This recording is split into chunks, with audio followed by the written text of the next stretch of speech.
So in my last video, one of my subscribers asked for a breakdown on my bike. So basically what this is, just a simple walkthrough. What do I got going on my new Fatback Skookum? Let's start with the frame itself. This is a, like I said, Fatback Skookum, full carbon frame. I run a Sara's 18-inch, which is, you know, probably a little on the small side for me. I'm 6'2", 220. But you see the way I like to ride. I like a bike that I can throw around. One thing I like about it is the fact that even though it's 18 inches, it's still fairly low top tube here. Low standover, so I can get on and off it easy. I've got the Pacific Northwest dropper post, which I'm super happy with. It tucks down out of the way.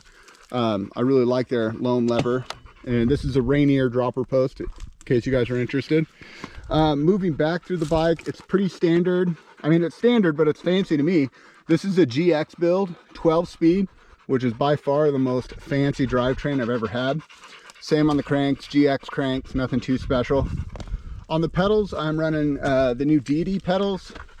I don't know the specifics. I know there's a few different styles. These ones have incredible grip, replaceable pins.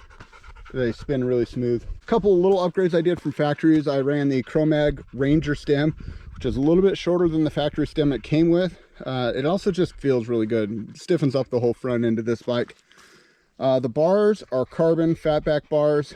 They're really nice and wide. I think they're 780 wide. Don't quote me on that. You should look it up. Ergon grips came stock on the bike, but I'm really happy with how those feel. SRAM Guide R brakes. I had them go ahead and upgrade the brakes because for trials, brakes are everything. I've had really good luck with these SRAMs on my 907, so I kept them on this one. The Mastodons Pro Fork. A little bit about my setup there is I run the high-end compression almost all the way open, maybe 3 clicks back from open, and then depending on if I'm doing trials, I'll actually lock out, close out as much as I can the low speed compression, and then for trail I'll open it up 3 notches. On the right side, there's some spacers inside here. I can undo this and adjust the spacers, but basically what I did is I put all the spacers on top, so the plunger is all the way at the bottom, basically making this as progressive as I can make it, and I run about 120 psi in the fork. On the rebound, I'm about 3 clicks away from all the way open. I don't know, that's just what feels good. I'm no expert in any of this stuff.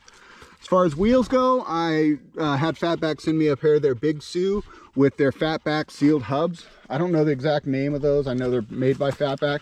But one of the things I love is, one, how burly and how big the bearings are inside. But 2, the instant engagement.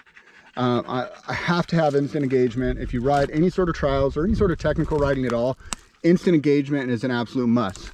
So what that means is I pedal backwards. There's no slop when I go forward. So what that allows me to do is really have, well, like it sounds, instant engagement. When I put pressure on the pedals, I know I'm going to be moving the bike forward through the drivetrain.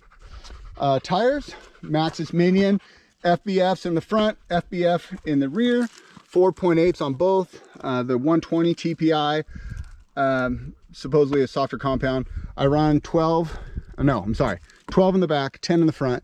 And that changes. If I'm riding snow, it'll be lower. If I'm riding skate parks, it'll be higher. But this, for mountain biking, trials, all around riding, I find 12 and 10 to be roughly about what I like. Let's see, what did I forget? There's a bottom bracket. I don't know what it is. Don't really get hung up on that sort of stuff. What else? I don't know. I'm sure I forgot something. Leave it in the comments. Oh, Fatback seat. I think this is made by Ergon. I didn't like it, and I actually complained about it in my first video. But the more I've lived with it, the more I kind of like it. I typically like a little fatter, squishier nose. So if I'm doing no-handers, or even just for leaning into the seat on corners, I like a little bit meatier seat. But I've been riding a lot of cross-country lately, and it feels really good for that. So all in all, yeah, that's my Fatback Skookum in a quick nutshell. Hopefully you guys are enjoying the videos. I'm definitely having a good time making them and riding this new beast. What do you think, Dax?